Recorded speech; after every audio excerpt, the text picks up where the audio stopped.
पुरुषोत्तम मास की इस पावन कथा श्रृंखला का आरंभ करें। आइए श्रद्धा और भक्ति के साथ आज की अधिक मास व्रत कथा का श्रवण करें। वंदे वंदार मंदारम वृंदावन विनोदितम, वृंदावन कलानाथम पुरुषोत्तमम दभुतम।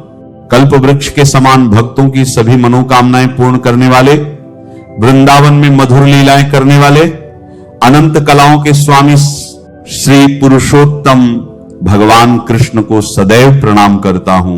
प्राचीन काल में एक समय एक महान यज्ञ के आयोजन के लिए नैमिषारण्य तीर्थ में अनेक ऋषि मुनि एकत्रित हुए थे, जिनमें देवल, असित, रथितर, रुभु, कपिल, रम्य, गौतम, पैल, मुद्गल, सुमंत, पिप्पलायन, सुमति, धूम्र, हारित, पृथु, कौंडिन्य, वसु, बौधायन, सुष्ण, गालव, अगस्त्य, कात्यायन, कौशिक, अत्रि, झत, शक्ति, शंकु, संकृत, पंख, विभांडक, गर्ग, कणायु, शनि, जमदग्नि, धूम्प, मौन, भार्गव, भारद्वाज, कर्कश, शौनक, शतानंद आदि अनेक ब्रह्मनिष्ठ और वेदपाठी महर्षि अपने शिष्यों सहित वहां उपस्थित थे।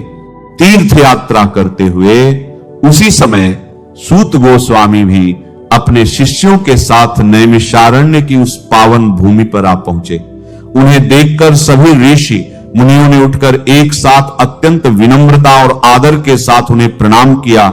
सभी मुनिगण हाथ जोड़कर सूत गोस्वामी से कहने लगे, हे सूत जी, आप चिरायु हों, आपके लिए मनोहर आसन यहां उपस्थित है, कृपया आप इस पर विराजमान हों। सभी ऋषियों ने यथोचित आदर तत्काल से उनका सम्मान किया, अतिथि सत्कार किया और इस प्रकार कहकर वे ऋषि मुनि सूत गोस्वामी के पास बैठ गए। जब सूत गोस्वामी अपने आसन पर विराजमान हुए तो सभी ऋषि मुनियों ने सूत जी से कहा, हे सूत जी, आप जिस कथा को सर्वश्रेष्ठ सागर के रूप में मानते हैं और जो इस भव सागर को पार लगाने वाली है, वही कथा हमें सुनाइए। ऐसी कौन सी कथा है जो मनुष्य जन्म को सफल बना सकती है? आप कृपया करके यदि उचित समझें तो उसका विस्तृत वर्णन हमें सुनाइए। ऋषि मुनियों के विनीत भाव से कहे गए इन सुंदर वचनों को सुनकर सूत गोस्वामी ने कहा, हे मुनिगणों, मैं आपको एक ऐसी कथा अवश्य सुनाऊंगा। मैं सभी पुण्य तीर्थों का भ्रमण करता हुआ कुरु और जांगल देशों में होता हुआ हस्तिनापुर जा निकला था। वहां मैंने सुना कि महापुण्यात्मा राजा परीक्षित अनेक मुनियों के साथ अपने राज्य को त्याग कर गंगा तट पर आए हुए हैं। हे ऋषिगण, मैं वहां अपने मन की शंकाओं के समाधान हेतु गंगा जी के तट पर राजा परीक्षित के पास गया। वहां पर मैंने भगवान के महातेज से युक्त प्रतापी महामुनि श्री सुखदेव जी के दर्शन किए। ऐसा सुंदर संयोग सौभाग्य से ही प्राप्त होता है।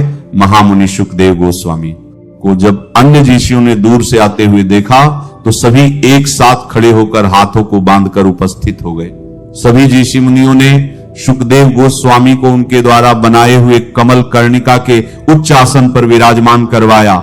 ज्ञान के सागर के समान सुखदेव गोस्वामी महाराज उस आसन के ऊपर सभी ऋषि मुनियों के बीच में उसी प्रकार सुशोभित हो रहे थे मानो तारों के मध्य पूर्णिमा का चंद्र शोभायमान हो रहा हो। और इसी प्रकार पुरुषोत्तम मास महात्म्य के अंदर शुकदेव आगमन नामक प्रथम अध्याय यहीं पर संपूर्ण होता है। इस अध्याय की अगली कथा का श्रवण हम करेंगे हमारी कल की इस अधिक मास कथा श्रृंखला में। आइए अब हम सुनते हैं इस अधिक मास से जुड़ी हुई एक और सुंदर पौराणिक कथा। संध्या का समय था। वह स्त्री गायों का दूध निकालने जा रही थी, लेकिन उसे कहां पता था कि काल उसका पीछा कर रहा था। अचानक कहीं से एक जहरीला सांप आया और स्त्री को उसने डस लिया और पीछे रह गया। निस्सहाय और लाचार उसका बालक सिर्फ 5 साल की आयु का। लेकिन आखिर कौन थी यह स्त्री जिसकी ऐसे अकाल मृत्यु हो गई? और वह बालक अब उसका क्या होगा? कौन आश्रय देगा अब उसे? चलिए अधिक मास की इस विशेष कथा में श्रवण करते हैं श्रीमद् भागवतम से। यह सुंदर प्रसंग श्रीमद् भागवतम के प्रथम स्कंद के प्रथम अध्याय में श्लोक संख्या 3 में कहा गया है। निगम कल्पतरो गलितम फलम शुकमुखाद मृतद्रव संयुतम पिबत भागवतं रसमालयम मुहुरहो रसिका भुवि भावुका, अर्थात हे विद्वान जनों, वैदिक साहित्य रूपी कल्प वृक्ष के इस परिपक्व फल श्रीमद् भागवतम को जरा चखो तो सही। यह श्री सुखदेव गोस्वामी के मुख से निकला है, अतः अत्यंत रुचिकर हो गया है। यद्यपि इसका अमृत रस मुक्त जीवों सहित समस्त जनों के लिए पहले से ही आस्वाद था। तो चलिए श्रीमद् भागवतम नामक इस महान ग्रंथ को प्रणाम करते हुए आज हम सुनते हैं प्रथम भाग की कथा। सूर्योदय का समय था। वेदों के रचयिता श्रील व्यासदेव सरस्वती नदी में स्नान करके बद्रिकाश्रम के निकट शम्याप्रास में स्थित अपने आश्रम में ध्यानावस्था में बैठे थे। त्रिकालज्ञ होने के कारण वे आने वाले कलयुग के दुष्प्रभाव को स्पष्ट रूप से देख पा रहे थे। आने वाले समय में मानव समाज के लिए कल्याणकारी और उपयोगी सभी वेद और पुराणों का वर्गीकरण और रचना करने के बाद भी उन्हें अपने मन में कुछ अधूरेपन का अनुभव हो रहा था। इस पर विचार ही कर रहे थे कि इतने में उनके गुरु और भगवान के शुद्ध भक्त नारद मुनि उस स्थान पर आ गए। उन्होंने अपने पूज्य गुरुदेव का यथोचित अतिथि सत्कार किया, उन्हें प्रणाम किया और उन्हें आसन प्रदान किया। नारद मुनि अपने शिष्य की मनोदशा को समझ चुके थे। उन्होंने व्यासदेव से कहा, हे पराशर नंदन, निःसंदेह तुम आत्म साक्षात्कार के स्तर को प्राप्त कर चुके हो। तुमने वैदिक सिद्धांतों का यथोचित विवरण प्रतीत किया है। क्या तुम उससे संतुष्ट नहीं हो? तुम्हारे मन में यह निराशा कैसी? अपने गुरुदेव के इन वात्सल्यपूर्ण वचनों को सुनकर श्री व्यासदेव ने कहा, हे गुरुवर, आपने सत्य कहा। इतनी महान उपलब्धियों को प्राप्त करने के बाद भी मैं असंतुष्ट हूं। आप तो असीमित ज्ञान के भंडार हैं। कृपया मेरी इस निराशा का कारण स्पष्ट करें प्रभु। इसके उत्तर में नारद मुनि ने कहा, हे वत्स, ऐसा कोई भी ज्ञान और सिद्धांत जो परम भगवान को संतुष्ट नहीं करता उसे अर्थहीन माना जाता है। तुमने अपने ग्रंथों में धर्म, अर्थ, काम और मोक्ष को तो प्रस्तुत कर दिया है, लेकिन तुमने पूर्ण पुरुषोत्तम परम भगवान की कीर्ति तथा उनकी अद्भुत दिव्य लीलाओं का वर्णन नहीं किया। जो ज्ञान भगवान के साकार पहलू को निर्दिष्ट नहीं करता, वह आत्मा को पूर्ण संतुष्टि कैसे प्रदान कर सकता है? इसलिए तुम परम भगवान की दिव्य लीलाओं पर मनन करके एक ऐसे अनोखे ग्रंथ का निर्माण करो जिसे सुनने मात्र से लोग भवबंधन से मुक्त हो सके। अब मैं तुम्हें अपने पूर्व जन्म का वह रहस्य बताता हूं जो शुद्ध भक्तों और साधु संघ की महिमा का गान करता है। इतना कहकर नारद मुनि ने अपने पूर्व जन्म की कथा कहना प्रारंभ किया। यह प्रसंग ब्रह्मा जी के पिछले दिन में घटित हुआ था। एक साधारण सी दासी के घर में एक दिव्य बालक का जन्म हुआ। वह बालक असाधारण तेज से युक्त था। उसकी माता ब्राह्मणों के गुरुकुल में दासी का कार्य करती थी। अब एक समय यूं हुआ कि कुछ महान वैष्णव साधु चातुर्मास का समय व्यतीत करने के लिए उस गुरुकुल में आ गए। परिणाम स्वरूप उस बालक को और उसकी माता को इन भक्ति वेदांती साधु पुरुषों की सेवा करने का अवसर मिला। ये साधु भी समदृष्टि युक्त थे, इसलिए उन्होंने इस नन्हे से बालक पर विशेष अनुकंपा दिखाई। हालांकि वह बालक छोटा था, लेकिन फिर भी वह आत्म संयमी था। न तो वह आवश्यकता से अधिक बातें करता और न ही अन्य बच्चों के साथ खेलने कूदने में उसकी कोई रुचि थी। अब एक दिन क्या हुआ कि उन साधु पुरुषों की अनुमति लेकर उस बालक ने उनके भोजन का उच्चिष्ट प्रसाद खा लिया। अब ऐसा करने से उस बालक के समस्त पाप नष्ट हो गए और उन साधु पुरुषों की सेवा करने के कारण उस बालक के हृदय में भगवत भक्ति के प्रति आकर्षण जागृत हुआ। अब नियमित रूप से वह इन साधुओं से भगवान श्री कृष्ण की दिव्य लीलाओं का श्रवण करने लगा और इसके फलस्वरूप वह बालक निरंतर भगवान के चिंतन में लीन रहने लगा। जब चातुर्मास पूरा हुआ तो उन भक्ति वेदांती साधुओं का जाने का समय आ गया, लेकिन जाने से पहले उन्होंने उस बालक को परम भगवान से संबंधित गोपनीय ज्ञान प्रदान किया और इस प्रकार उस 5 वर्ष के बालक ने भक्तिमय सेवा का ज्ञान प्राप्त कर लिया। अब एक दिन संध्या के समय उस बालक की माता गायों का दूध निकालने के लिए जा रही थी, लेकिन वह नहीं जानती थी कि काल उसकी प्रतीक्षा कर रहा है। अचानक कहीं से एक जहरीला सांप आया और उस स्त्री को उसने डस लिया और पीछे रह गया। निस्सहाय और लाचार उसका बालक सिर्फ 5 साल की आयु का, लेकिन यह कोई साधारण बालक थोड़े ही था। वह बालक अब आत्मज्ञानी बन चुका था। इसीलिए उसने इसे परम भगवान की इच्छा के रूप में ही स्वीकार किया। अपनी माता का अंतिम संस्कार संपन्न करके उसी क्षण उस बालक ने घर को त्याग दिया और उत्तर दिशा की ओर चल पड़ा। मार्ग में अनेक नदियां, तालाब, पहाड़, नगर, शहर, खेत, खलिहानों को पार करता हुआ वह बालक एक जंगल में जा पहुंचा।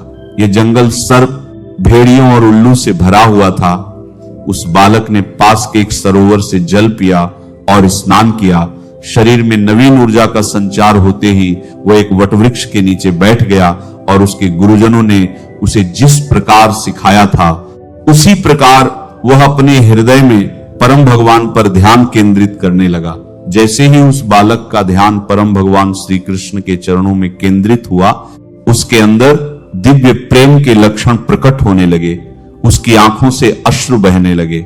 भगवान श्री कृष्ण उसके हृदय में प्रकट हो चुके थे और उन्हें देखकर वह बालक इतना भाव विभोर हो गया कि वह न तो स्वयं को देख पाया और न ही भगवान को।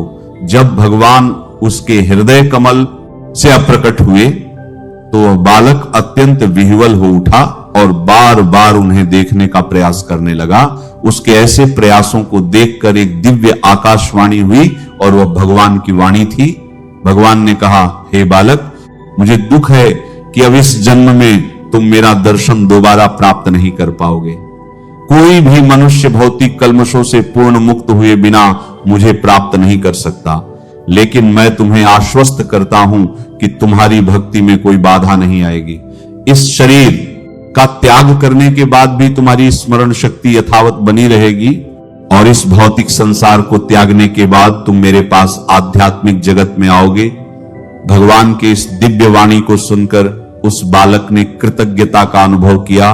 विनम्र और द्वेष रहित होकर परम भगवान के पवित्र नामों का जप और कीर्तन करते हुए वह संपूर्ण पृथ्वी में आजीवन भ्रमण करता रहा और अंत में जब उसकी मृत्यु हुई तो उसे एक आध्यात्मिक दिव्य शरीर प्राप्त हुआ। ऐसा शरीर जो भगवान के पार्षदों के लिए होता है। जब ब्रह्मा जी का दिन समाप्त हुआ तो भगवान नारायण प्रलय जल में लेट गए। संपूर्ण भौतिक जगत प्रलय में समाविष्ट हो रहा था। उस समय ब्रह्मा जी तथा भौतिक तत्वों के साथ साथ यह बालक भी भगवान के श्वास के द्वारा उनके शरीर में प्रविष्ट हो गया। जब ब्रह्मा जी की रात्रि पूरी हुई और दिन का प्रारंभ हुआ तो यही बालक फिर एक बार ब्रह्मा जी के पुत्र के रूप में प्रकट हुआ और फिर वे कहलाए नारद मुनि। और उसी समय से नारद मुनि भगवान श्री कृष्ण द्वारा उन्हें दी गई वीणा पर भगवान की लीलाओं और गुणों का गायन करते हुए भौतिक और आध्यात्मिक जगत में विचरण करते रहते हैं। भगवान की शुद्ध प्रेमा भक्ति का उपदेश देकर वे कई जीवों का उद्धार भी करते हैं। तो ये थी नारद मुनि के जन्म की कथा। आप सबको फिर एक बार अधिक मास की बहुत सारी शुभकामनाएं। भगवान श्री हरि की विशेष कृपा आप पर बनी रहे और आप इस अधिक मास के अंदर अधिक से अधिक आध्यात्मिक प्रगति करते हुए उनकी शुद्ध प्रेमा भक्ति को प्राप्त करें, यही प्रार्थना करते हैं। नमः शिवाय। राधे राधे दोस्तों, आज मैं आपको सुनाने जा रही हूँ अधिक मास यानी पुरुषोत्तम मास की ऐसी चमत्कारी कथा जिसे सुनने मात्र से भगवान विष्णु की कृपा बरसती है और जीवन के दुख, दरिद्रता और बाधाएं धीरे धीरे समाप्त होने लगती हैं। कहते हैं जो व्यक्ति अधिक मास में श्रद्धा से कथा सुनता है, दान करता है और भगवान का नाम लेता है, उसके कई जन्मों के पाप भी नष्ट हो जाते हैं। बहुत समय पहले की बात है जब देवताओं और ऋषियों के बीच 1 महीने को लेकर बड़ा विवाद हुआ। साल के बाकी सभी महीनों का कोई न कोई स्वामी था, लेकिन 1 महीना ऐसा जिसका कोई स्वामी नहीं था। उस महीने को सभी तिरस्कार से देखते थे। कोई उसे शुभ नहीं मानता था। कोई मांगलिक कार्य उस महीने में नहीं करता था। दुखी होकर वह महीना भगवान ब्रह्मा जी के पास पहुंचा और रोते हुए बोला, हे प्रभु, सब लोग मेरा अपमान करते हैं, मेरा कोई सम्मान नहीं, मेरा कोई स्वामी नहीं। ब्रह्मा जी बोले, हे मास, मैं तुम्हारी सहायता नहीं कर सकता। तुम भगवान विष्णु के पास जाओ, वही तुम्हारा उद्धार करेंगे। फिर वह दुखी मास बैकुंठ धाम पहुंचा, जहां भगवान विष्णु शेषनाग पर विराजमान थे। उस महीने ने भगवान विष्णु के चरण पकड़ लिए और रोते हुए अपनी पीड़ा सुनाई। भगवान विष्णु मुस्कुराए और बोले, आज से तुम साधारण मास नहीं रहोगे, मैं तुम्हारे अपना नाम देता हूँ, मैं तुम्हें अपना नाम देता हूँ। अब तुम्हारा नाम होगा पुरुषोत्तम मास। जो भी व्यक्ति इस महीने में भक्ति करेगा, दान करेगा, कथा सुनेगा, वह मेरे विशेष आशीर्वाद का पात्र बनेगा। यह सुनते ही वह मास प्रसन्न हो गया। देवताओं ने पुष्प वर्षा की और तभी से अधिक मास को पुरुषोत्तम मास कहा जाने लगा। दोस्तों, इस कथा से हमें सीख मिलती है कि जिसे दुनिया ठुकरा दे, अगर भगवान का साथ मिल जाए तो उसका भाग्य बदल जाता है। इसलिए अधिक मास में भगवान विष्णु का नाम जरूर लें, दान करें और कथा अवश्य सुनें। अगर आप भी चाहते हैं भगवान विष्णु की कृपा आपके वीपर बनी रहे, आपके घर में बनी रहे, तो कमेंट में जय श्री हरि विष्णु जरूर लिखिए। वीडियो पसंद आए तो लाइक और हमारे चैनल अमृत धारा को जरूर सब्सक्राइब करें। राधे राधे, राधे राधे।